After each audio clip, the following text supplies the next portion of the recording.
Fala galera, para quem não me conhece, meu nome é Jonathan Jorge e primeiro eu quero te parabenizar por ter chegado nesse vídeo. Se esse é o primeiro vídeo que você tem visto meu, eu recomendo a conhecer os outros também, já se inscreve no meu canal. Nesse vídeo a gente vai aprender, vamos reforçar o nosso conhecimento de HTML, CSS e JavaScript. A gente vai aprender algumas coisas novas no JavaScript, mas também vamos aprender uma tecnologia nova que vai ser banco de dados. Começar a trabalhar com essa questão de dados. Aí você pensa, mas eu vou ser programador, preciso saber banco de dados? Sim. Não necessariamente você precisa ser um especialista no banco de dados, até porque tem outra função para isso, que geralmente é DBA ou é cientista de dados, mas sim você precisa ter bastante conhecimento. Por quê? Porque na maioria das vezes alguém vai criar o banco e as tabelas, e você precisa ter conhecimento suficiente para trabalhar com os dados do banco e da tabela. Então é por isso que eu vou ensinar nesse curso. E vai por mim, ter conhecimento sobre SQL é imprescindível para um desenvolvedor de software. Então nesse curso a gente vai criar um to-do list. Nesse curso não, nessa série de vídeos, a gente vai criar um to-do list. E esse to-do list vai ter uma tela de login. E só o usuário autenticado vai poder ver o nosso sistema. E além disso, a gente vai cadastrar as nossas tarefas num banco de dados no navegador, que vai ser o WebSQL. Pouca gente conhece o WebSQL, mas ele existe. E nessa primeira versão a gente vai fazer tudo do lado do cliente. Então é isso. Eu recomendo que preste muita atenção nessa aula. Se você está iniciando agora, nessa aula vai ter muita novidade, mas eu te peço que você não se assuste com a novidade, que você tente entender o contexto. Eu já venho falando isso nos meus outros vídeos, que programação é como se você estivesse aprendendo um novo idioma, e não deixa de ser, por isso que o nome é linguagem de programação, é uma nova linguagem, e tem palavras reservadas, tem o que você deve fazer, tem como você deve fazer. E assim como aprender outro idioma, uma linguagem de programação não é diferente. Foca no contexto, não fica tentando entender palavra por palavra, porque isso não é a maneira mais eficiente de você aprender tanto um novo idioma quanto linguagem de programação. Então foca no contexto. Você fala bem assim, galera, a gente vai criar um método que vai fazer login. Não fica tentando entender palavra por palavra, decifrar tudo. Foca no contexto. Eu sempre vou tentar explicar as coisas da maneira mais abstrata possível, para te dar uma noção do que aquilo faz, mas eu não vou ficar entrando profundamente falando, isso é assim, funciona assim, e mostrar a documentação, porque não faz sentido. Essa não é a maneira mais eficiente para se tornar um programador. Porque a partir do momento que você vê tanto isso, uma hora vai começar a fazer sentido, é como se virasse uma chave na sua cabeça. Eu já usei a analogia do balde algumas vezes, falando que aprender a programar é como se você tivesse um balde da programação, e a cada conteúdo novo você põe uma gota nele, põe uma gota, vai chegar um momento que esse balde vai transbordar, e a partir daí você vai virar uma chave e vai entender praticamente tudo que você não entendia antes. Mas se você ficar bitolado tentando entender palavra por palavra, você não vai adicionar novas gotas nesse balde. Por quê? Porque você vai chegar numa parte e você vai travar. Porque você não vai entender, você não vai conseguir passar dali. E uma gota que você poderia adicionar, que faria toda a diferença lá no futuro, vai deixar de ser adicionada porque você está neurótico tentando entender palavra por palavra. Então não faça isso. Eu já falei demais, vamos para a aula, e essa aula vai ser muito legal. E eu acredito que é o primeiro passo para você se tornar um desenvolvedor, porque esse sistema que a gente vai fazer vai ser muito parecido com os sistemas que você vai fazer depois que você ser um profissional, seja fazendo um freelancer ou seja trabalhando em alguma empresa. É isso, falou, bora estudar. Então, galera, a primeira coisa que a gente vai fazer vai ser criar um repositório no GitHub para esse nosso projeto. A partir de agora, todos os nossos projetos eu vou criar um repositório no GitHub com duas intenções. A primeira é que, caso vocês queiram verificar o código, basta ir lá e abrir o meu. E a segunda é para aumentar a credibilidade do GitHub de vocês. Porque se vamos supor que você manda o currículo para uma empresa. Aí ele vai lá, provavelmente ele vai abrir seu GitHub. Se não tiver nenhum projeto, ele vai achar bem estranho. Então, para isso que a gente vai passar a usar o GitHub daqui para frente. Porque o meu intuito aqui é ensinar não só as pessoas que querem lançar o próprio projeto ou começar a fazer freelancer, mas também pessoas que querem arrumar o primeiro emprego. Então, para Não sei se vocês já viram, mas eu já tinha mostrado uma aula. Lá na aula da página pessoal eu mostro como criar um projeto no GitHub. Se você ainda não viu, eu recomendo que você trave esse vídeo, vá lá, veja a série dos vídeos onde eu ensino a criar a página pessoal e depois disso volta para aqui. Ou então vê um tutorial aí no YouTube de GitHub. Beleza? Vou logar aqui na minha conta. Sign in.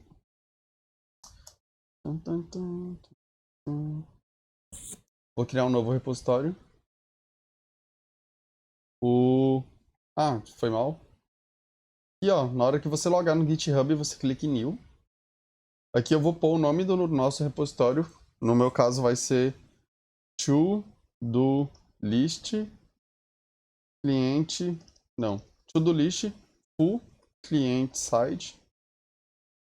Porque a gente vai fazer esse to-do list, aí ele vai ser todo do lado do cliente, não vai ter nada do lado do servidor.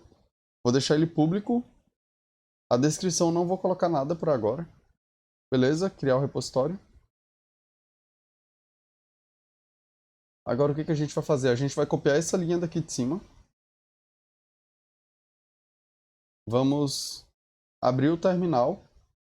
Para quem não se lembra, eu já mostrei como é que utiliza o Bash. Eu mostrei nos meus vídeos anteriores. Você já sabe usar o Bash no Windows, ou se você estiver usando o Mac, é tranquilo.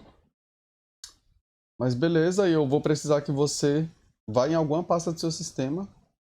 Vou aqui na minha, Documents, Conteúdos. Vou criar uma nova pasta aqui chamada... Pensar.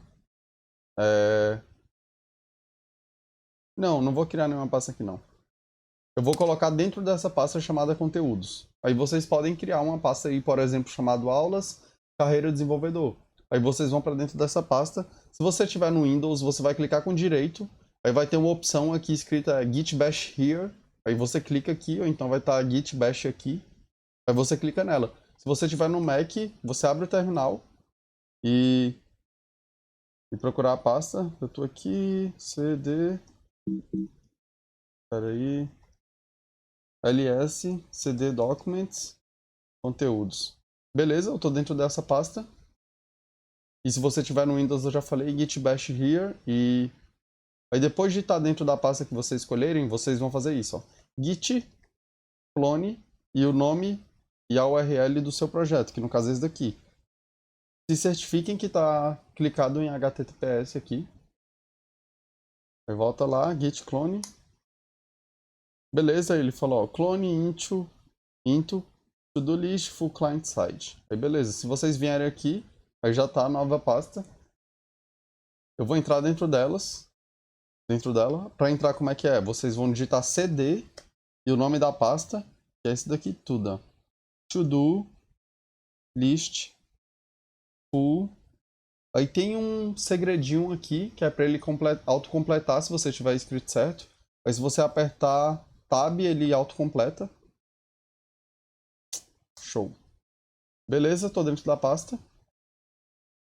Agora vamos começar a criar o nosso projeto. Então, galera, agora que a gente já criou o nosso projeto no GitHub, vamos começar a criar a estrutura básica do nosso projeto. E como vocês já estão carecas de saber, a gente vai usar o Twitter Bootstrap. Até porque não tem motivo para não usar. Não vou vir aqui. Não, vou abrir o Visual Studio Code.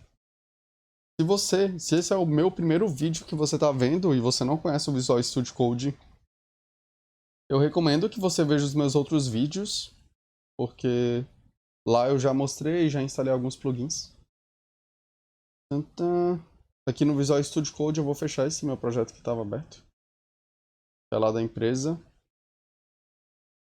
Vou abrir uma aba nova para abrir igual de vocês. Pronto, o de vocês vai abrir bem assim, com essa tela de Welcome. O que a gente vai fazer? File, Open. Vamos lá na pasta que a gente acabou de clonar do GitHub. A minha está em Documents, Conteúdos, To-do list full client side. Ok. Open. E vamos criar os mesmos 3 arquivos de sempre. Aí vai ser... Nesse caso, eu só vou criar o primeiro. Vai ser o index.html. E a gente já vai deixar a estrutura básica do nosso HTML aqui. E para quem já acompanha as outras aulas já sabe como é que funciona. HTML, head, body. Beleza? HTML, head, body e fechou o HTML. Vou lá no site do Bootstrap para pegar os links. Get Bootstrap. Vem aqui. Se certifica de estar no site certo, de não estar no site em português ou de outro idioma. Então é só getbootstrap.com. Aí clica aqui em download. Vamos procurar o CDN. Vocês também já sabem o que é. Beleza, eu vou copiar essas duas linhas, ó.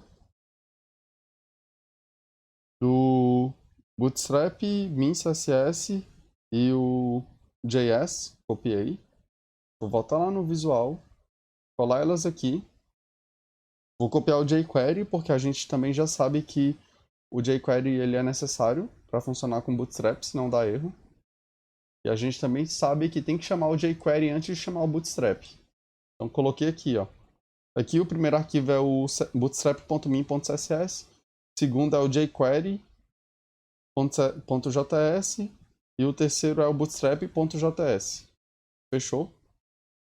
Agora a gente vai começar a pensar no que teremos que fazer para resolver esse problema de criar um to-do list com tela de login.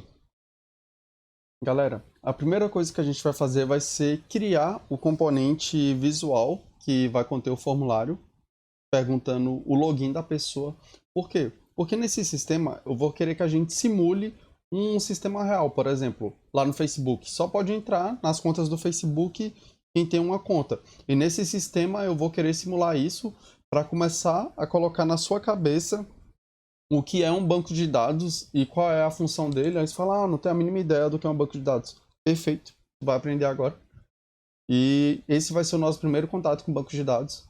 Outra coisa que eu quero deixar claro, quando a gente está programando, quando vocês tiverem mais experiência, geralmente primeiro vocês vão fazer o código, tipo, por exemplo, nesse sistema a gente vai ter a parte de login e a gente também vai ter a parte do to-do list, onde vai poder incluir uma tarefa, excluir uma tarefa, atualizar. A partir do momento que você tem mais experiência, primeiro você faz essa parte, que é a do back-end, que a gente chama, que é o lado do servidor, para depois fazer a parte visual. Mas aqui no curso eu estou alterando, eu estou fazendo primeiro a parte visual e depois a parte de servidor. Por quê? Porque vai ser mais fácil para você compreender o motivo da gente estar fazendo isso. Que no começo é muito difícil você associar. Vamos supor que a gente vai lá no servidor e digita 1 milhão de linhas de código e depois pega e põe na parte visual. Mesmo assim, não fica muito intuitivo. Então, aí eu falo, a gente primeiro vai fazer a parte de login. Por quê? Porque é um sistema que tem um login, só vai poder acessar o sistema quem tiver as credenciais. E depois disso vai ter uma parte onde vai ter uma lista de tarefas que a pessoa vai excluir, falar que já fez, etc. Então, primeiro a gente vai criar o componente do login, que vai ser um formulário, e depois que a gente vai criar o mecanismo de login. Então, bora agora para criar esse componente de login. Agora que eu sei que vocês são profissionais da documentação do Twitter Bootstrap, eu vou ver se eles têm algum exemplo com a página de login. Isso eu vou curtir, né? Beleza que tem homes, aí tem examples. Aí eu cliquei aqui. Ó, formulário, álbum, sign in. Beleza? Eles têm um login aqui. Vou ver se é bonito. Tô em dúvida. Eu vou lá no Bootsnip ver se tem algum mais legal que esse. Vocês também já conhecem o Bootsnip, que nós usamos ele algumas vezes quando não encontramos um componente. Vou vir aqui e vou digitar login. Uma coisa no Bootsnip que é importante ressaltar é selecionar a versão do Bootstrap. E aqui, ó. Não é aqui. Ignora, galera. Não precisa mais, porque antes tinha e mostrava aqui um painel com as versões. Mas eles tiraram. Beleza? Deixa eu ver os logins que tem. Forgot your password. Deixa eu ver esse login.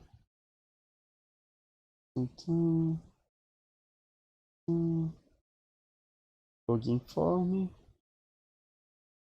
eu ver esse.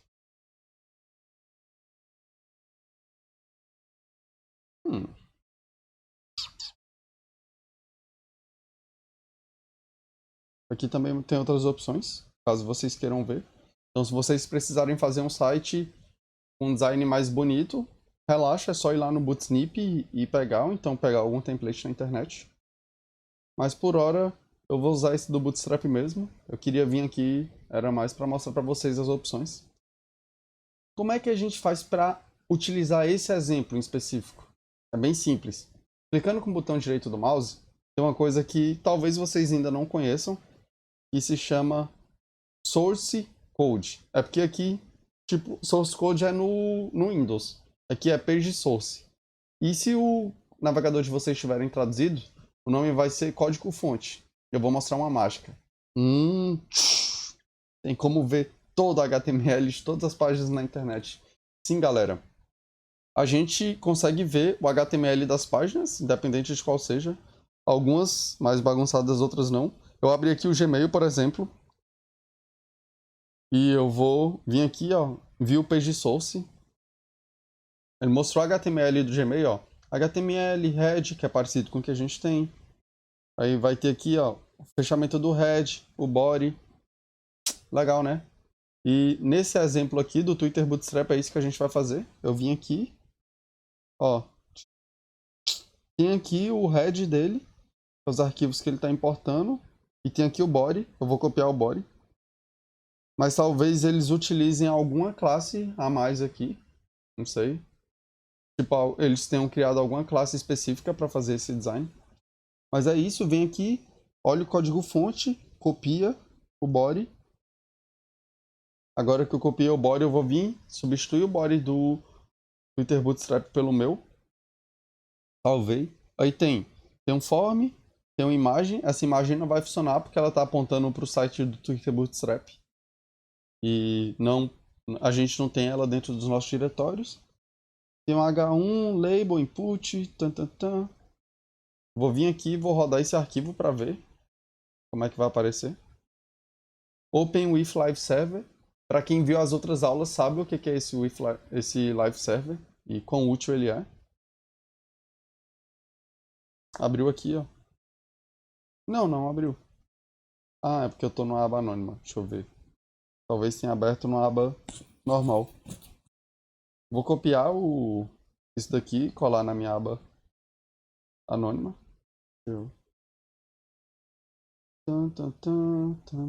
Copiei o endereço do live server e coloquei aqui. Vocês viram que tem um formulário, mas ele está todo cagado. Então provavelmente nesses outros eles criaram algum regra de CSS específica para esse exemplo.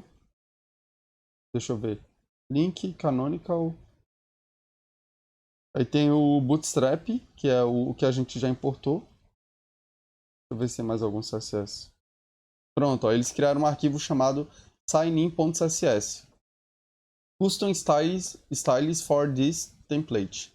Se vocês clicarem aqui, ó, ele vai abrir o arquivo e sim a gente consegue copiar o CSS dele. Então o que, que eu vou fazer? Vou vir aqui, copiei, dei Ctrl A e Ctrl C. Vou vir aqui na nossa pasta do projeto, vou criar um folder, que folder é pasta em inglês. Eu vou vir aqui, ó, criei uma pasta chamada CSS, cliquei em cima dela, vou criar um file. Esse file eu vou chamar de signin.css e vou colar o conteúdo que a gente tinha acabado de copiar. Então, signin.css. O que a gente vai fazer agora? Vamos importar ele aqui no nossa página, no index.html. Copiei a linha do Twitter Bootstrap. Então, é bom vocês já acostumarem, tipo, copiar. Fala bem assim, Jonathan, por que você, ao invés de digitar, não copiou? Não, ao invés de digitar, não copiou. Porque é assim que um programador faz, a gente copia a maioria das coisas, não ficamos digitando na maioria do tempo. Sempre que tem um código parecido, a gente copia. Mas fala, mas se eu copiar, eu não vou aprender tanto. Não, claro que vai. Isso já é para você ter aprendido nas outras aulas. Aqui é só para reforçar.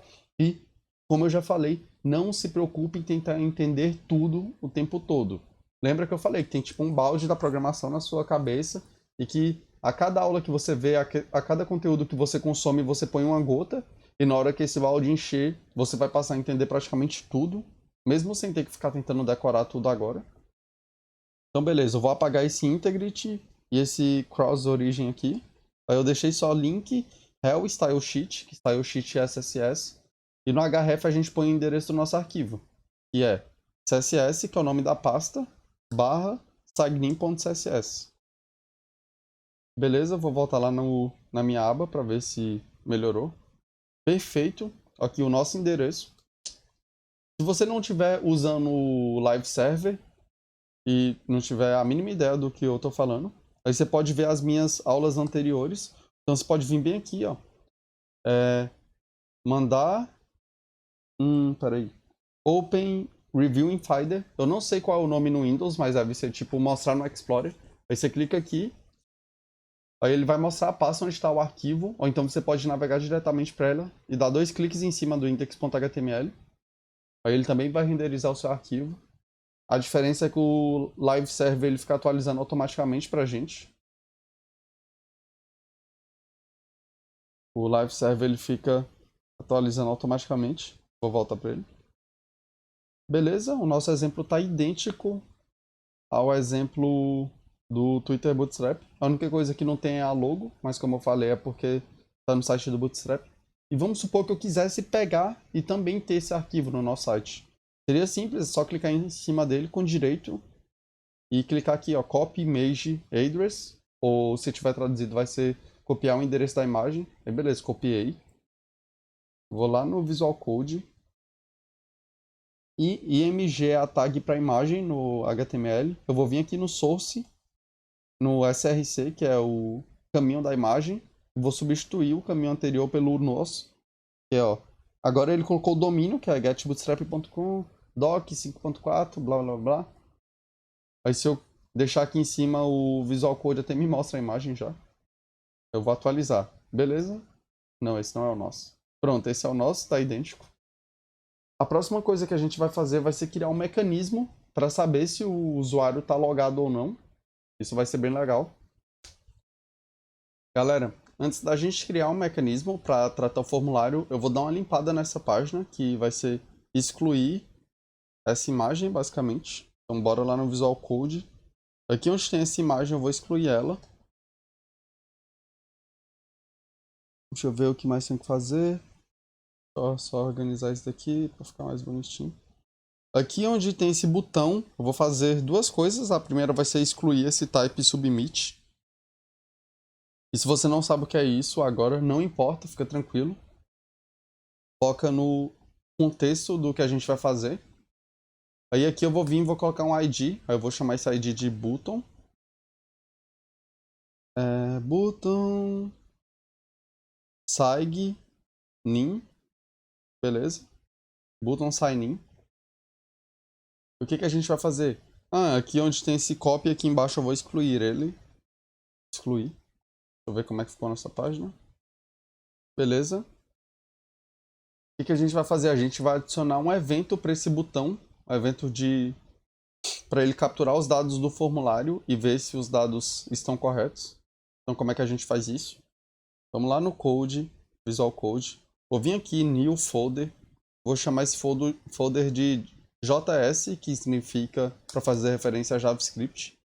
Dentro desse folder chamado JS, eu vou clicar aqui em cima dele, chamar e clicar no New File. Eu vou chamar de main.js. Só por questões de organização. A gente já aprendeu que o método que é chamado quando o jQuery está pronto é esse daqui, ó, que é o cifrão document.read.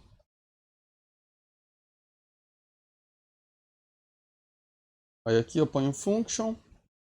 Aí beleza, tudo que eu colocar aqui dentro vai ser executado depois que esse método for chamado, que o jQuery estiver pronto. Aí você fala, Jonathan, mas eu não entendo por que isso funciona.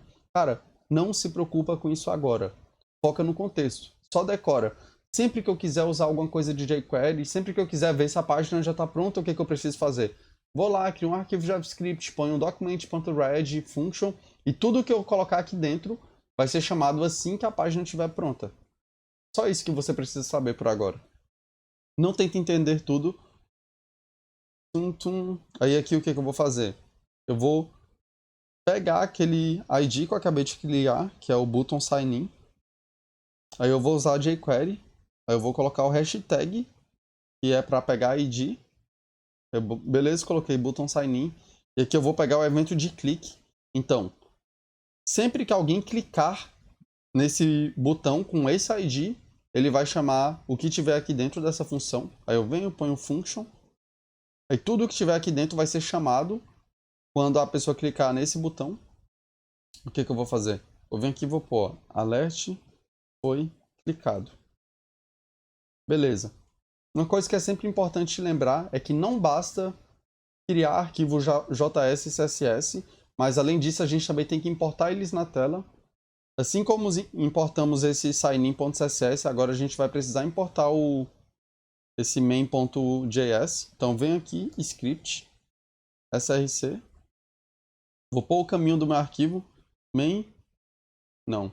Aí é js barra main, js. Vou vir aqui e vou fechar a tag script, é importante. Sempre que você for importar um CSS, você vai usar a tag link. E sempre que você for importar um JavaScript, você vai usar a tag script. E nunca se esqueça de fechar isso daqui, senão vai dar problema. Bora voltar lá na tela e ver o que vai rolar. Vim aqui, cliquei. Aí ele chamou, ó, foi clicado. Foi clicado. Beleza. A próxima coisa que a gente vai fazer vai ser criar um mecanismo para verificar se esse usuário que está tentando logar aqui, ele existe. Nesse primeiro passo, para lidar com os usuários, eu não vou criar no banco de dados. Por quê? Porque tornaria a aula maior e mais complexa, sendo que eu mostrar um exemplo com um banco de dados só na parte do to-do list já vai ser o suficiente para esse primeiro contato nosso. Então não vou dificultar as coisas, eu vou simplificar. Então é isso. Os usuários que estarão permitidos a logar no nosso sistema, eles serão fixos. Então a gente vai criar uma lista por eles. E a única coisa que a gente vai ter com um banco de dados vai ser a parte do to-do list. Aí bora fazer isso agora. Galera, a próxima coisa que a gente vai fazer vai ser pegar os dados do input e do password. Então vamos lá no JavaScript. Aqui eu vou ver. Beleza, no Twitter Bootstrap, nesse exemplo que a gente pegou, o e-mail ele já tem um ID, que é esse daqui, ó. Aí beleza, input, email, ID, input, email. Beleza? Eu vou vir aqui, var, input, email vai ser igual a cifrão, vou pôr hashtag, porque é um ID, input, email, ponto val. Por que val? Porque a gente já aprendeu que para pegar o valor de select de input, a gente usa o ponto val do jQuery. Eu vou duplicar essa linha e vou fazer a mesma coisa para password. Só vou ver o ID dele. O ID dele é input password. Então vim aqui, input password, input password. Antes a gente estava imprimindo esse texto, foi clicado. E como é que a gente faz quando a gente quer imprimir o valor de uma variável? Não pode, quando a gente quer imprimir o valor de uma variável, a gente não pode deixar entre aspas duplas ou aspas simples, então vou apagar isso daqui. Eu vou pôr o valor da variável que eu quero imprimir, que vai ser essa input email. Eu vou pôr um mais, aspas duplas, vou dar uns espaços aqui entre eles, ó, vários espaços. Aí aqui no final, vou pôr outro mais e vou pôr a outra variável, que é input password. O que eu estou fazendo aqui? Eu estou falando para ele que eu vou querer dar um alerta no input e-mail, aí eu vou somar o input e-mail com esse texto. Sim, é uma soma mesmo. Esse mais é de um operador lógico, tanto que se eu tivesse colocado aqui, por exemplo, 20, 30 mais 30 daria 60. Mas nesse caso, como a gente está tentando somar strings, ele não vai somar, ele vai se juntar. E o nome disso na programação é concatenar. Quando você pega strings e junta, aí a gente está concatenando. Então ele vai pegar o valor desse input e vai juntar com esse espaço, que é um texto. Aí depois ele vai juntar o resultado desses dois com o resultado do input password. Vou lá na tela para mostrar para vocês. Beleza? E-mail address. Não. E-mail, @e-mail. gmail.com e aqui eu vou pôr password. Clicar em sign in. Aí o que ele fez? Ele imprimiu o e-mail, @gmail.com, que é o valor desse cara, imprimiu os espaços que a gente colocou e imprimiu o password, que foi a senha que eu coloquei aqui. Vou explicar para vocês mais uma vez o que é uma função na programação, porque é essencial entenderem. Uma função não é nada mais, nada menos do que um trecho de código que tem um objetivo específico. Por exemplo, aqui tem essa nossa função, tá aqui function, parênteses, beleza? Isso daqui é o escopo da função, e o escopo não é nada mais que o corpo da função. Escopo e corpo são sinônimos. E qual é a função dessa nossa função? A função dela é pegar o input e-mail, o valor do input e-mail, pegar o valor do input password e dar um alerta com os dois e mostrar na tela.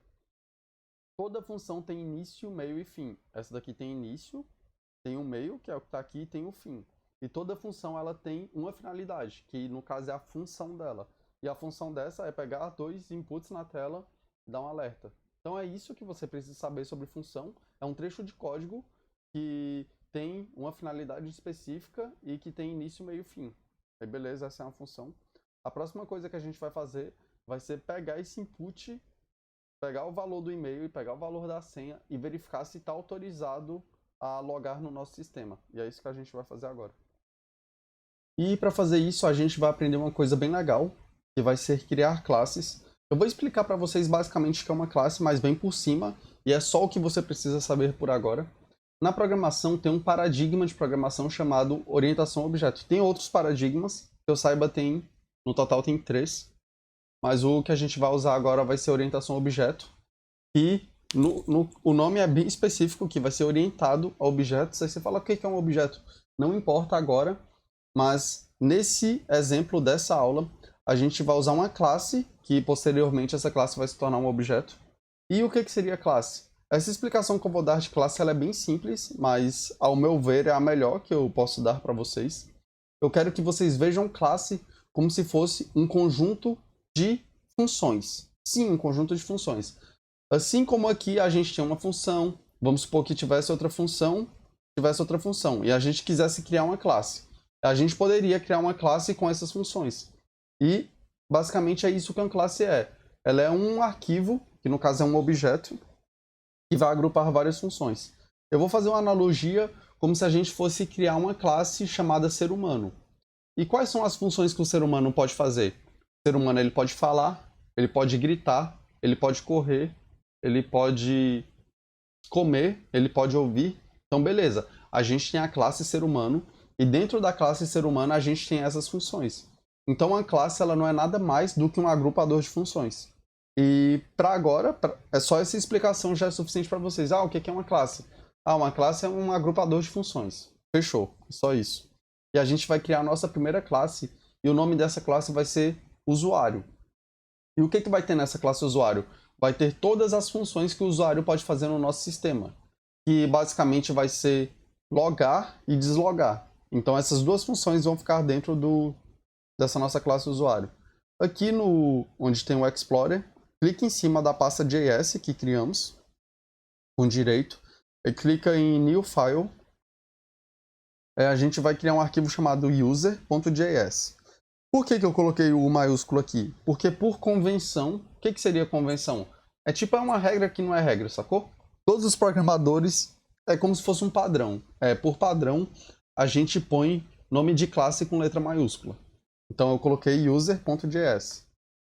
No JavaScript, para a gente falar para ele que vamos criar uma classe, e só reforçando, classe é um conjunto de funções, a gente precisa usar uma palavra reservada chamada class. Aí beleza. Aí agora a gente vai pôr o nome da nossa classe, que vai ser user, com U maiúsculo também. Outra convenção que a gente tem é que o nome da classe é o mesmo nome do arquivo, por questões de organização e padronização. Beleza? Então class users e abrir isso daqui. Aqui a gente vai pôr a nossa primeira função. Vou vir aqui, a nossa primeira função vai ser login, abrir parênteses, fechei parênteses. E eu já vou aproveitar e pôr a nossa outra função que vai ser logout. Lembra que eu expliquei para vocês sobre parâmetros? O que seriam parâmetros? Parâmetro é o que a função precisa receber para ela funcionar bem. Por exemplo, vamos supor que eu estivesse criando uma classe chamada ser humano e dentro dessa classe eu criasse um método chamado comer. Beleza. E quais são os parâmetros que esse método comer precisaria receber para ele funcionar? Para ele comer, para o ser humano comer, ele precisaria receber comida. Então ficaria mais ou menos assim. Eu vou criar aqui só para exemplificação. Ó. Ser humano.js. Class ser humano. Eu vim aqui, vou criar um método chamado comer. Criei esse método chamado comer. Mas quando um ser humano precisa comer, ele não come nada. Tipo, a gente precisa receber algo para comer. Então viria aqui e colocaria um parâmetro chamado comida. E beleza. Aí aqui dentro a gente poderia colocar bem assim, tipo alert o ser humano, engraçado, o ser humano comeu. Aí eu concatenaria mais comida. Aí vamos supor que eu passasse para ele comida. Vamos supor que eu chamasse essa classe ser humano, criasse um objeto e chamasse o método comer. E nesse método eu passasse macarrão. Aí ele daria um alerta. O ser humano comeu macarrão. Aí se eu já mudasse o parâmetro e colocasse hambúrguer, aí seria o ser humano comeu hambúrguer. Basicamente isso. E para realizar esse nosso método de login, o que a gente precisa? A gente vai precisar do e-mail e do password.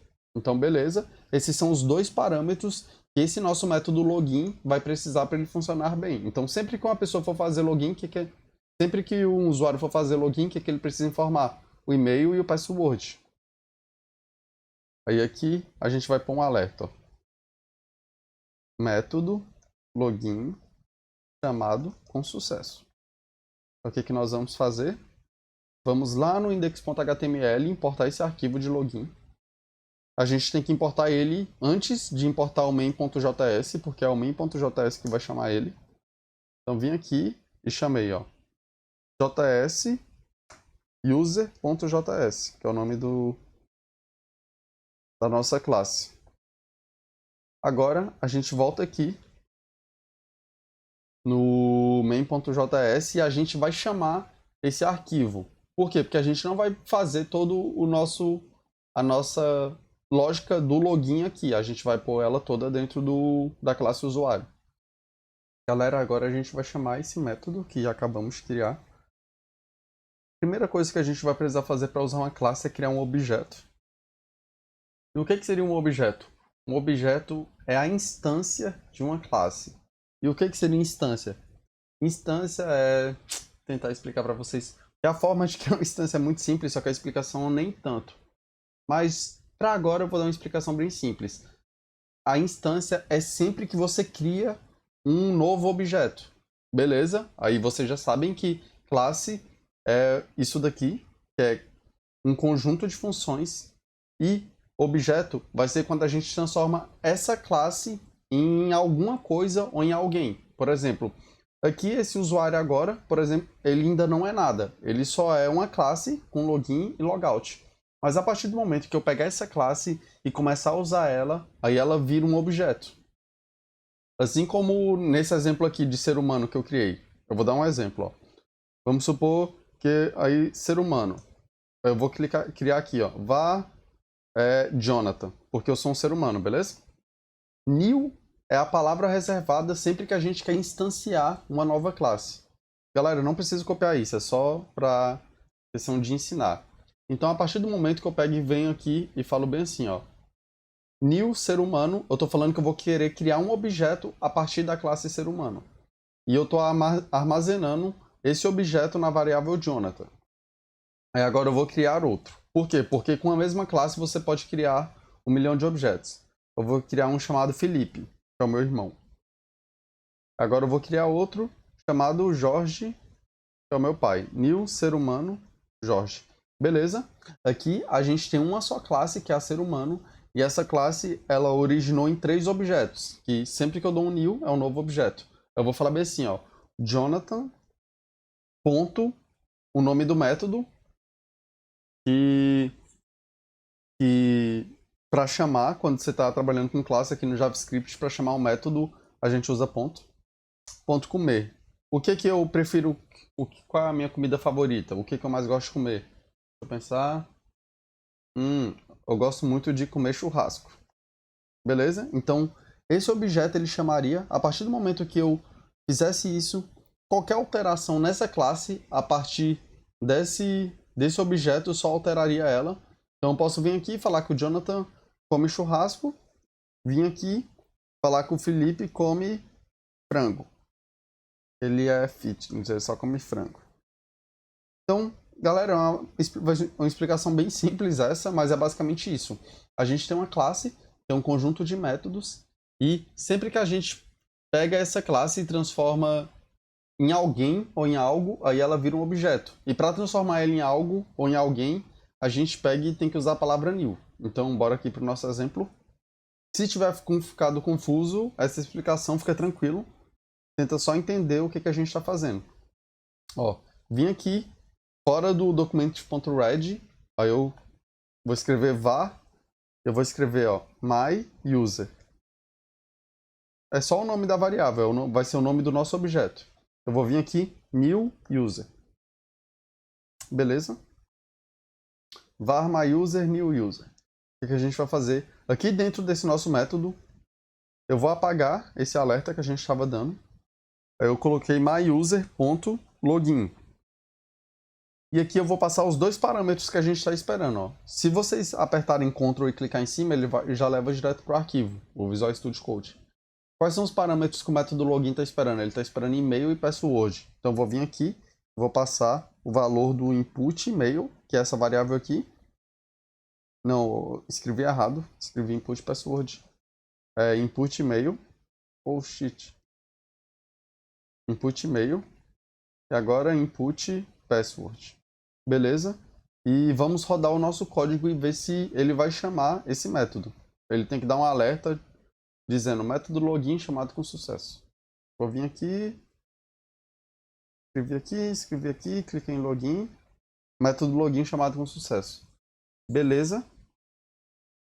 E o que a gente vai fazer? Agora a gente vai criar uma lista informando quais são os usuários que têm acesso para o nosso sistema.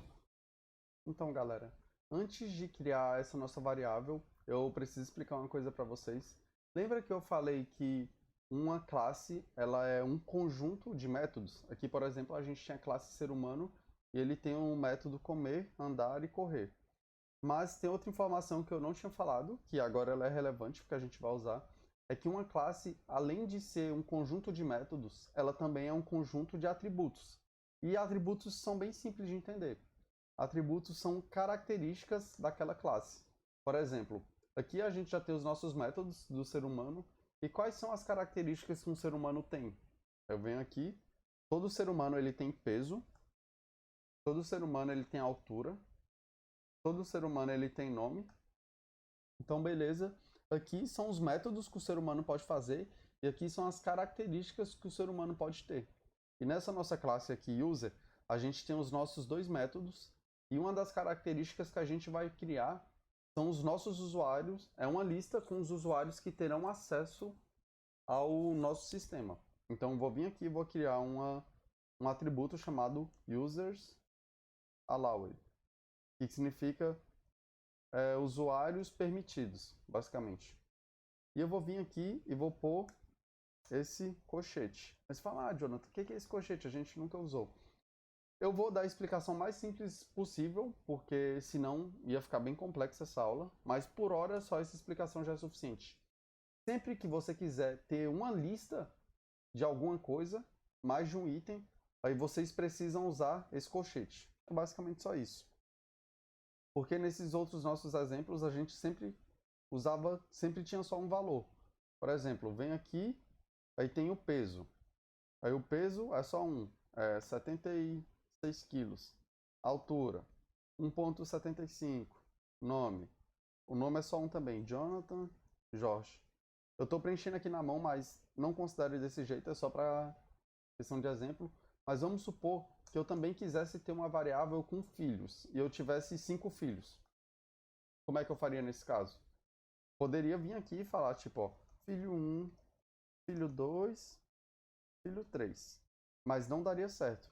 Nesse caso, não ficaria muito bom. Nesse caso, a gente poderia fazer bem assim, ó. Vim aqui, colocaria isso, que a partir do momento que eu coloco, eu estou falando para ele que vai ser um array, e um array não é nada mais, nada menos do que uma lista. Essa é a explicação que você precisa ter na tua cabeça. O que é um array? É uma lista. Ah, preciso de uma lista? Uso um array. E aqui eu poderia vir e colocar o nome do meu filho, ó. Filho 1, aí eu sairia, colocaria vírgula, porque eu estou falando que é outro dado que eu vou pôr. Filho 2. E aqui, filho 3. Beleza? Mais uma coisa que vocês aprenderam é sobre array. Nas linguagens de programação, a gente tem múltiplos tipos de dados. Por exemplo, o tipo desse dado aqui, ele é inteiro, porque ele é para número e é inteiro. Ah, o tipo desse outro dado aqui, ele é float, porque ele é um número decimal, é um número quebrado. O tipo desse dado é string e o tipo desse dado é array. Fechou? Eu não vou entrar muito nessa explicação, porque senão a aula não vai render. E eu tenho certeza que não vai agregar muito para vocês. Então aqui a gente vai ter uma lista de usuários permitidos. Porque eu poderia pôr só um, mas eu vou querer trabalhar com a lista. E aqui a gente vai usar outro tipo de dado, que eu também não vou explicar com profundidade. Eu só vou mostrar para vocês como é que usa, que é o JSON. Aí eu vim aqui, coloquei chaves, e dentro dessa chave eu vou vir aqui e vou colocar bem assim, ó. E-mail, a palavra e-mail, 2 pontos, abre aspas duplas e vou pôr o e-mail que vai ter acesso. desenvolvedor.jonathan@gmail. Vim aqui fora, coloquei uma vírgula e vou colocar a palavra password e vou digitar a senha. E a senha correta desse e-mail. 1, 2, 3, 4, 5, 6. Beleza? Então o que eu estou falando para ele? Eu estou falando que eu vou ter uma lista, porque eu coloquei dentro de um array, e os objetos dentro dessa lista são JSON. Porque esse tipo de dado aqui, o nome dele é JSON. Só isso que você precisa saber por agora. Aí se eu quiser colocar outro e-mail, eu venho aqui e faço a mesma coisa. Outro e-mail não, outro usuário. Abro o colchete não, chave. Venho aqui, digito a palavra e-mail. Coloquei 2 pontos. Felipe, que é o meu irmão. Felipe@gmail.com. E aqui, password 1, 2, 3, 4, 5, 6. Como é que funciona o JSON? Eu vou dar uma explicação bem rápida e simples. O JSON, sempre que você colocar entre a estrutura, sempre que você for trabalhar com JSON, você coloca ele entre, eu não sei o nome disso, acho que é chave, e ele funciona basicamente da seguinte forma: você tem chave e valor. O que eu estou falando para ele? Eu estou falando que esse objeto, que a chave e-mail tem o valor desenvolvedor.jonathan e que a chave password tem um valor 1, 2, 3, 4, 5, 6. Aí você fala bem assim: ah, Jonathan, o que é chave e o que é valor? Por agora não vai ser. Eu não vou querer explicar isso porque vai ficar muito complexo. Eu vou explicar só na hora que eu estiver usando. Então, por hora, eu vou deixar só esses 2 e-mails. Esse users allowed, no nosso atributo users allowed. Aí a gente tem um e-mail, esse usuário que é meu e esse usuário que é do meu irmão. E o que a gente vai precisar fazer aqui? A gente vai precisar verificar se o login, o e-mail e o password que foram passados, se eles estão dentro dessa lista. É isso que a gente vai fazer. Por quê? Porque vamos supor que o usuário passa um e-mail lá chamado jaqueline@gmail.com. Aí ele vai vir aqui, vai verificar, tem Jaqueline aqui? Não tem. Tem Jaqueline aqui? Não tem. Aí vamos supor que a pessoa vai lá e passa felipe@gmail.com. Ele vai ver bem aqui, tem felipe@gmail.com aqui? Não tem. Tem Felipe aqui? Tem. Aí se tiver, ele verifica a senha. É isso que a gente vai fazer agora. Então, galera, eu sei que para quem está iniciando agora, talvez essa parte ficou um pouco confusa, mas lembra que eu falei, foca no contexto, não tenta entender letra por letra, porque se você for tentar aprender dessa forma é a maneira menos eficiente. Então, o que a gente fez aqui? Criou um atributo, que é uma característica dessa classe, e nela colocamos os usuários que têm acesso. A gente falou que ia ser uma lista, por isso que a gente colocou isso daqui fora, e a gente passou 2 JSONs, 2 objetos JSONs para essa lista. Fechou? É só isso. Só isso que você precisa focar nesse momento. O que a gente vai fazer aqui? A gente vai percorrer essa lista para ver se o usuário que foi informado está dentro dessa lista. E para percorrer essa lista, a gente vai usar um map. E o que o map faz? Ele pega um array, que o array é esse cara aqui de fora, ó. Sempre que está dentro de colchetes é um array. E ele percorre pegando todos os itens dessa lista. Então o que a gente faz? Users allowed, que é esse carinha, ponto map. Aqui a gente põe uma function. Aqui a gente vai passar dois atributos. O primeiro vai ser... Não, a gente vai passar dois parâmetros, que é para recuperar eles. Item e o outro vai ser index. E eu vou vir aqui dentro e vou dar um console.log nesses dois caras. No item e no index. Basicamente a gente está pegando essa lista, que é esse users allowed, está mapeando ela, que é percorrendo toda ela, passando por todos os itens. Aí a gente está pegando item por item. Aí desse item a gente pega o valor dele, que no caso vai ser isso tudo, depois isso tudo. E aqui dentro a gente está imprimindo o item e o índice. O índice, o que ele é? O índice do array.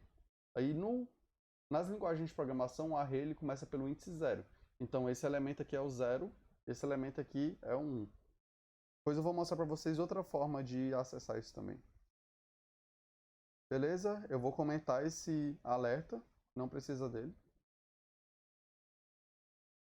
Vou vir aqui, vou atualizar e vou preencher os dados para chamar o nosso método de login. Vocês viram que ele atualizou? Uma coisa que eu vou fazer aqui é porque o formulário está submetendo. A gente não precisa desse formulário. Não, na verdade, a gente pode tirar o submit do botão. Espera aí, o que eu vou fazer? Galera, onde tem button, a gente vai substituir por A, que é o link. Então, vim aqui, ó. A, ID, class, beleza? Certinho. A gente substituiu o que era botão, a gente colocou um link. Não vou nem pôr um link, eu acho que eu vou pôr um spam. Que funciona com spam. Aí tem que mudar nos dois lados. Tanto onde abre, quanto onde fecha. Deixa eu ir aqui na tela e ver como é que ficou. Ficou legal. Vou vir aqui, eu vou preencher de novo. Porque antes a página estava atualizando. Sempre que a gente clicava aqui nesse botão, ela não vai mais fazer isso. Cliquei. Beleza, o que ele fez? Ele foi lá, chamou o método. Aí ele veio bem aqui, no nosso método login. Pegou essa lista de usuário. Começou a percorrer item por item. Passou no primeiro item, aí ele imprimiu o nosso elemento, que é isso daqui tudo, e o índice, que é o 0, porque todo array começa no índice 0.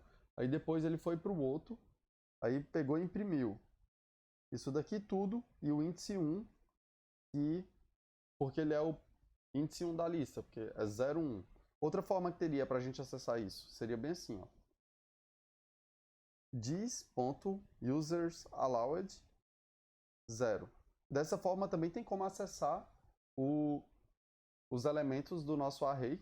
Tanto que eu vou vir aqui, ó, vou dar um console.log. Eu vou comentar esse carinha aqui. Outra coisa que eu não falei foi porque a gente teve que usar o this. Por que a gente usou o this? Que a gente está falando, quando você usa this, você quer dizer que é sobre essa classe. Então ele está falando que dessa classe ele queria pegar o atributo usersAllowed. Da mesma forma seria se eu quisesse chamar o método logout dentro desse método login. Aí eu viria bem aqui e colocaria this.logout. Então no JavaScript, sempre que você estiver dentro da classe e você for acessar um atributo ou um método, aí você põe this e o nome do método ou atributo.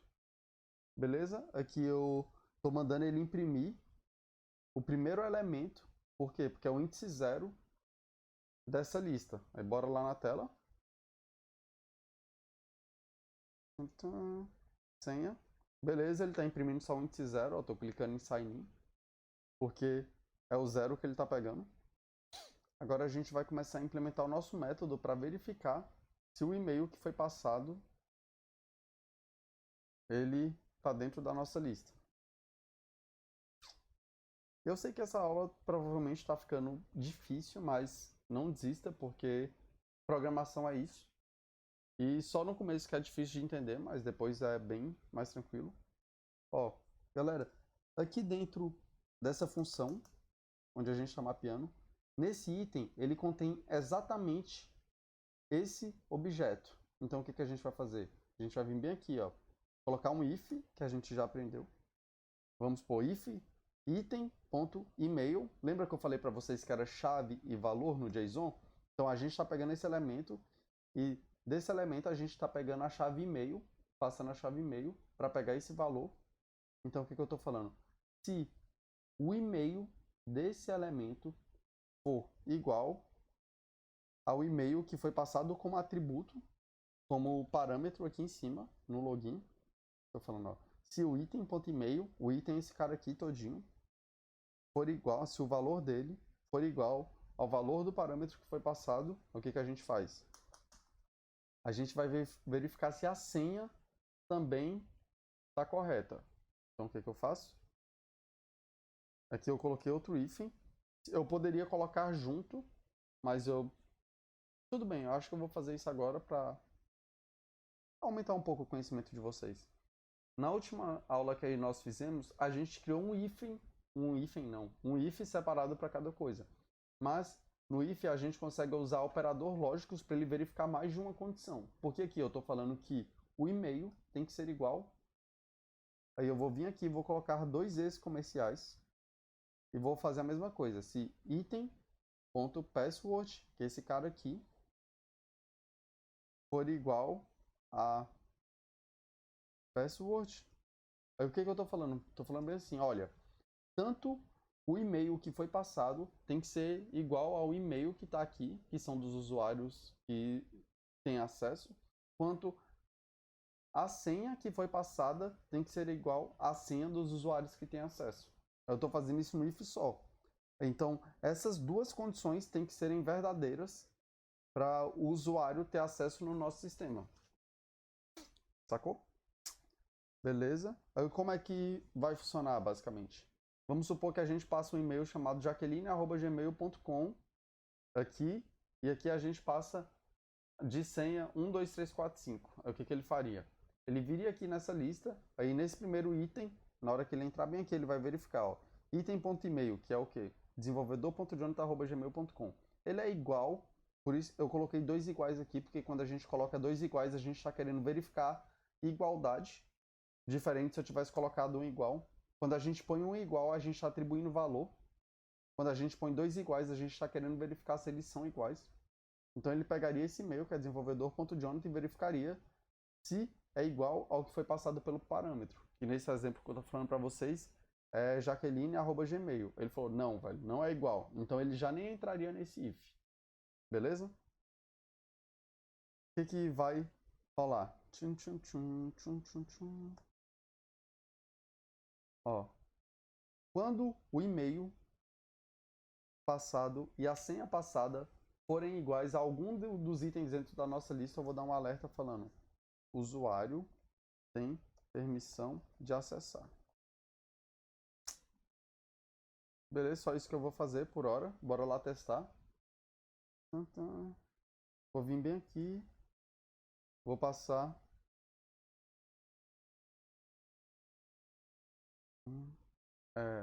Jonathan@gmail.com. Beleza. Passei isso daqui. Vocês viram que não deu nenhuma mensagem. Agora eu vou passar o meu e-mail, certo? Que é o desenvolvedor.jonathan@gmail.com. E eu vou passar a senha errada. Não deu nada. Agora eu vou passar 1, 2, 3, 4, 5, 6. 1, 2, 3, 4, 5, 6. Ele deu a mensagem: o usuário tem permissão de acessar. Agora eu vou colocar uns consoles aqui. Primeiro, galera, que eu vou mudar essa parte porque eu não gostei. Por quê? Porque ele só está dando a mensagem aqui se o e-mail e se a senha forem iguais, que está correto. Mas eu vou querer fazer outra verificação. Eu vou apagar isso daqui. Eu vou verificar se o e-mail que foi passado, se ele estiver dentro dessa nossa lista, a gente vai entrar aqui e a gente vai para outro if. Aí eu vou copiar aquele if lá de cima, aí eu coloquei, ó. Se o password que foi passado for igual ao password que está aqui na nossa lista. Aí ele vai imprimir essa mensagem. O usuário tem permissão de acesso. Porém, se ele não for, que é o else, o nome é if else. Então, se ele for, vai entrar aqui. Se ele não for, vai entrar aqui. Eu vou colocar um alerta dizendo: o e-mail está correto, porém a senha está errada. Que é só para deixar mais claro para o nosso usuário onde é que ele está tendo um problema. Ó, galera, parece que está dando um erro aqui que está marcado. Ó, e-mail, abrir, está fechando aqui. If item password for igual.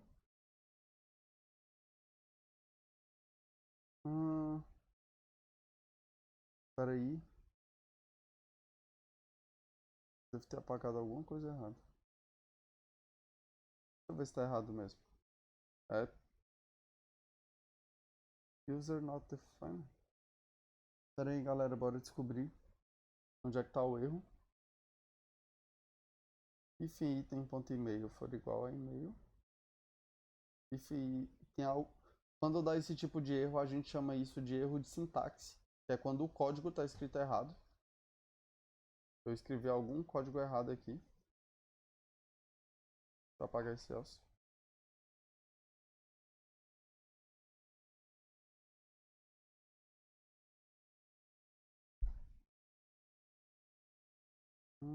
Alerta. Calma aí, deixa eu ver, galera. Já descobri o que é. Ó, vou dar um Ctrl Z aqui. A questão aqui, eu coloquei um ponto final, tá errado. Ou eu não deveria ter colocado nada, ou deveria ter colocado ponto e vírgula. No JavaScript não é obrigado a colocar ponto e vírgula, diferente de outras linguagens, mas eu ponho por questão de hábito mesmo. Bora lá no nosso código.